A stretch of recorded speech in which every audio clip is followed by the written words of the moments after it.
নাই এই আমার ভক্তি দিছে।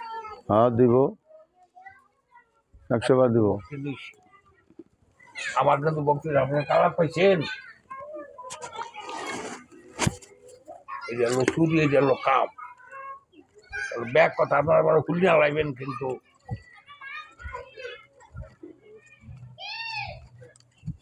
মোস্তফার জরুরি প্রয়োজন একটু নামাজের জায়গায় একটা কেবিন, আলাদা একটা জায়গা ওর করার দরকার। আমি যেই সম্পদটা দিয়া বসামো স্থানটা পাইতাছি না, কিন্তু সম্পদটা নিয়ে ঘুরবার লাগছি 5-6 বছর। হ্যাঁ হ্যাঁ বাজান, মোস্তফা শিক্ষিত ছেলে, ওর পক্ষে সম্ভব। ওই চুয়াডাঙ্গার মধ্যে রশিদের আমি খেলাপতি দিছি, রশিদ আমার থেকে খেলাপতি নিচে চাইয়া যে এটা খেলাপতির মধ্যে পড়ে না। যারা জ্ঞানী তারা আমার কথা বুঝবো, তাকে জ্ঞান নাই, তারা বুঝবো, হারা করবো আপনার মুখ দায়িত্ব কইছেন, আর মুখ তো আমার দায়।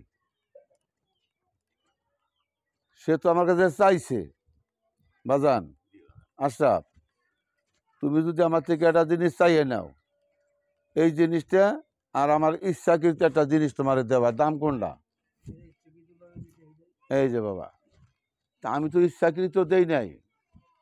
আমারে বলতেছে অমুক একটা মাইয়া আরো 3-4 জন আছে, তারা বাজান আমার কাছে মুড়ি দিতে চায়।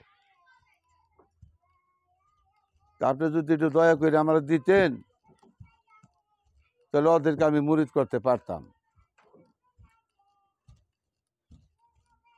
যার জন্য আমার মুখ দিয়ে আমি কইছি যা তোর আমি খেলাপতি দিলাম, তুই তাকে মুরিদ করগা।